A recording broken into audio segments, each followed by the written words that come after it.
in support of South Africa's case. We've also seen the Gulf Cooperation Council condemn Israeli actions. Meanwhile, we see Qatar playing quite a leading mediation role alongside the United States and Egypt. We've seen AU statements also coming out really condemning what's going on and demanding an immediate ceasefire. A key critique is notion of hypocrisy and inconsistent application of international laws and violations of international law being not treated equally, which lends human life is not valued equally across different countries.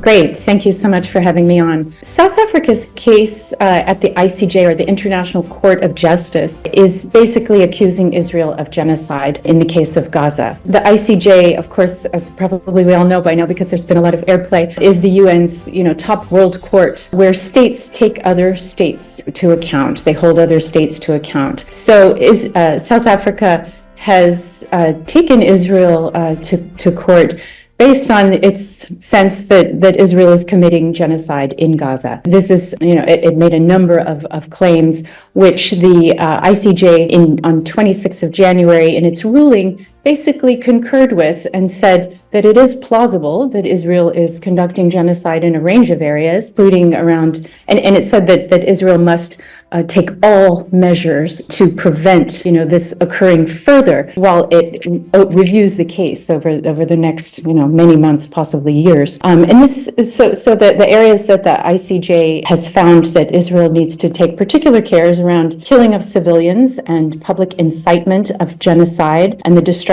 of evidence around genocide, and ensuring the provision of humanitarian aid reaches civilians, and that it must report on its actions to comply with these measures within one month, which it did, I think, about a week and a half ago. And yet, as we all, I think, are aware from the rising reports that, there are deep concerns that in many cases this just simply is not that Israel is not meeting its obligations, in particular around the ongoing excessive killing of civilians and the lack of protection, particularly in the area of Rafah, where, it's considered the last so-called safe zone, but there's been ongoing bombings and killings and blocking of food aid. So there's still grave concerns around what next in this situation. I think I've recently published a piece in Al Jazeera where I've argued that the South African case really has spawned and instigated, or perhaps catalyzed, this rising global movement for a more principled and just rules-based order, and within that, just solution to the Israeli-Palestinian conflict, and one that really addresses root causes of the conflict and seeks to ensure, a two-state solution. And there's been many statements coming out, as we are, I'm sure, all aware, in support of South Africa's case, but more broadly, just condemning the kinds of actions that are taking place. We've seen statements by the non-aligned movement and the G77, which represent at least 80% of the world's population, really condemning the actions of Israel, and in particular, with a long historical roots in settlement, in its occupation, settlement in the occupied territories, which are really seen to have altered the demographic landscape. We've also seen statements by the Arab League, the Organization of Islamic Council, representing about 57 countries, and again, huge populations globally, in support of South Africa's case. We've also seen the Gulf Cooperation Council condemn Israeli actions. Meanwhile, we see Qatar playing quite a leading mediation role alongside the United States and Egypt. We've seen AU statements also coming out, really condemning what's going on and demanding, an immediate ceasefire. Strong statements across Latin America in support of this South Africa's case. Nicaragua has recently just filed a case against Germany, arguing that it's complicit in the genocide. At the same time, letters of protest, so not just from state bodies, but a lot of different types of collective actors coming together to really condemn action and concern for international humanitarian law being violated in particular. So we're seeing a huge coalition of United Nations experts have written a really powerful letter. MPs across, many parts of the world, UK, Australia, France, Canada, and others, the United States as well, some MPs, Ireland, Turkey, Colombia, support supporting this letter of condemnation, of the violations of international law. We're also seeing movements to suspend arms sales. Belgium, Italy, Spain, the Netherlands, and Colombia have all suspended arms sales to Israel. Even in those countries that are strong allies of Israel, we're seeing strong citizen counter support, right? Citizens saying, no, we want an immediate ceasefire. We don't support ongoing attacks on Gaza by Israel. We don't support Israeli action. So those are in the majority, like in the United States and in Israel, the United States and the UK. In the UK, for example, I think it's 66% support an immediate ceasefire and only 13% supporting Israeli continuing attacks. And then we're also seeing very radical protest actions, lots of civil society action, which I'll come to in a little bit, but radical individual actions, such as the self-immolation that we've recently witnessed. This is obviously not something new. We've seen self-immolation through the Vietnam War, quite common in the 1960s. I mean, we saw it with Buddhist leaders, and in the United States, a father of three Quaker gentlemen who self-immolated. Obviously, this also took place in Tunisia, which catalyzed much of the Arab Spring. And in the United States, this wasn't even the first case. In December in Atlanta, December 2023, there was another woman who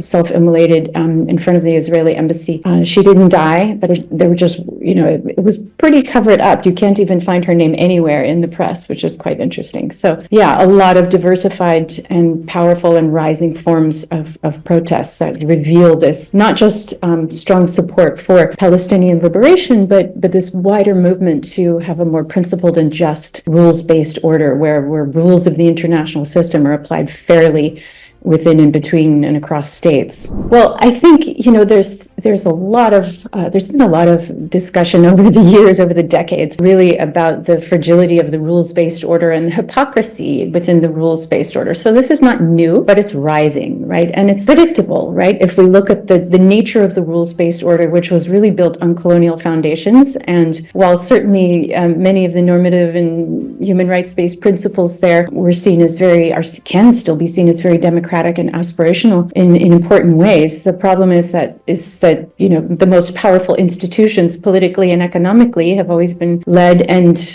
steered by the powerful countries, great power countries in particular, and not upheld in very democratic ways, with many blockages. For example, in the UN Security Council, we see this regularly, where states are pursuing their own national interest. We've seen it, in the case of the United States, consistently vetoing any kind of collective action to stop the war in Gaza. Even within the United Nations, this is becoming a big, widely discussed topic, right? So as we move towards what's called the Summit of the Future in 2024, which is really the all member states coming together to reflect on a number of different issues. They're focusing in particular on what needs to change in terms of these global governing institutions to make them more fair and to bring greater legitimacy and trust, because there's been a real decline in trust in institutions, not just within states, but at the global level. So I think, a key critique is this notion of hypocrisy and inconsistent application of international laws and violations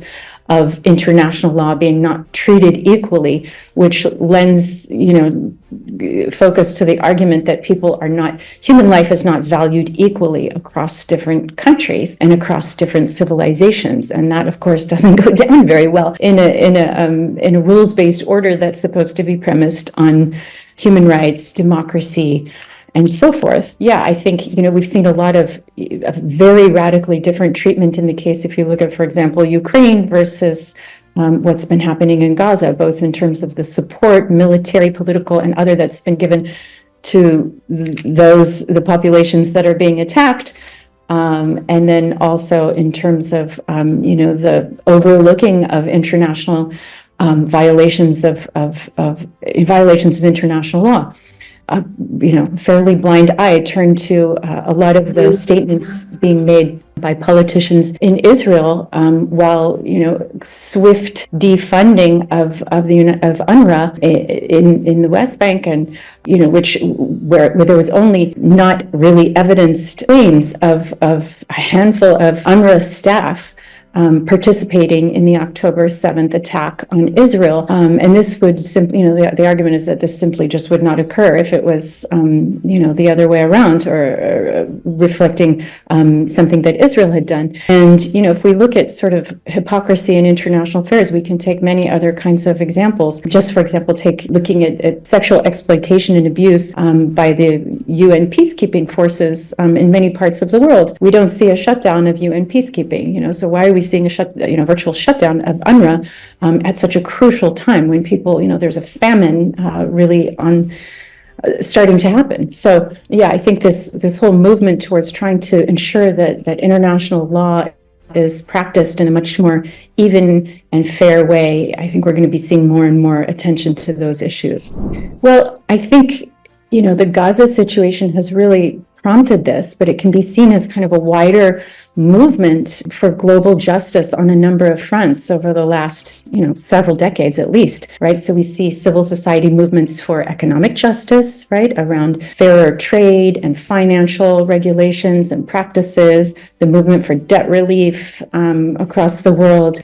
We see a rising, strong movement for justice in terms of the climate crisis, the desire to see, much more consideration for countries who have really contributed the least to the problem, yet are feeling the biggest impacts. So while the biggest powers in the world are the biggest emitters of CO2, of greenhouse emissions. And so how do we right these wrongs and ensure that that those countries that are developing and fragile or coming out of conflict have the support they need to adapt, to build their economies without going the traditional route, which has caused the problem in the first place? We see it around economic justice, around climate, and now we're seeing it around Gaza, right? And within this situation, there's probably three main vehicles for advocacy that are occurring. The first is, of course, around protests, and we've seen a huge number of protests ongoing around the world, and in particular in the Western world. And again, this is important if we consider, how these allies of Israel, that their societies actually are not in agreement, right? So protests very high in the Western world, as well as, we see a lot of Jews in these countries as well, Jews in support of peace and, really making statements about not in our name, this stating this genocide is not occurring in our name. And then we see like the second area in terms of, I think, the courts, right? So the ICJ case has really opened the floodgates for many court cases. And we've seen this both at the intergovernmental too, right? Not just in civil society. We're seeing this amazing court case through the ICC.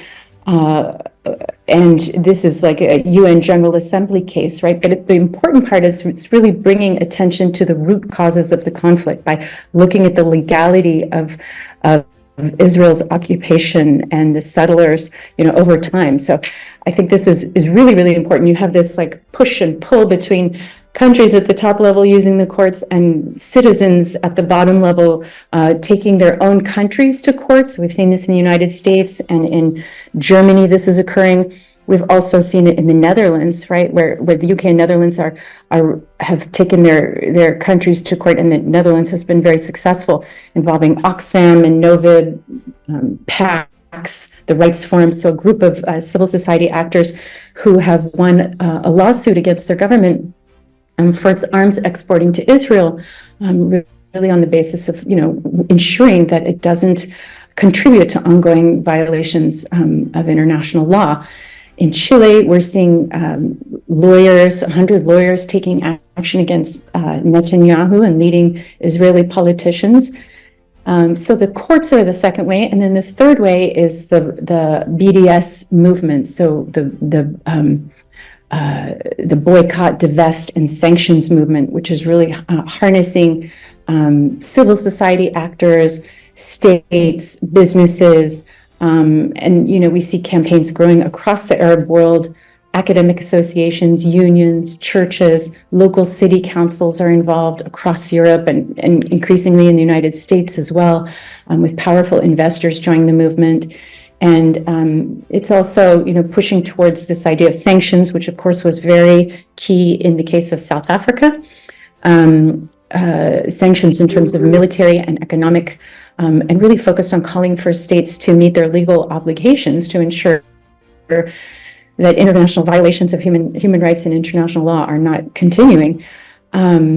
And with this, we also see cultural boycotts, with celebrities around the world refusing to do events, cultural events within Israel. We've also seen the protest around Israel's participation in Eurovision as well.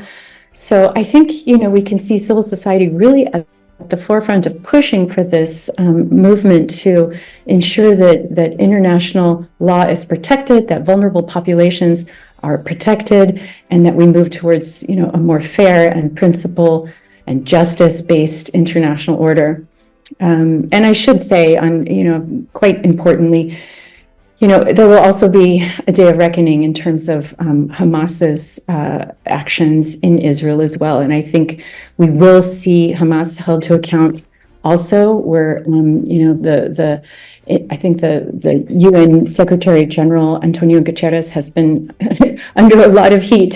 And I think one of his great statements made recently really articulating the ways in which international humanitarian law and human rights law need to be protected in war, and in particular around distinguishing between civilians and combatants, and taking and holding of hostages, use of civilian shields, forced displacement, collective punishment, all these areas that are illegal under international human rights law. And so we'll see this growing movement to ensure that civilians are protected across different contexts of polarization and conflict around the world.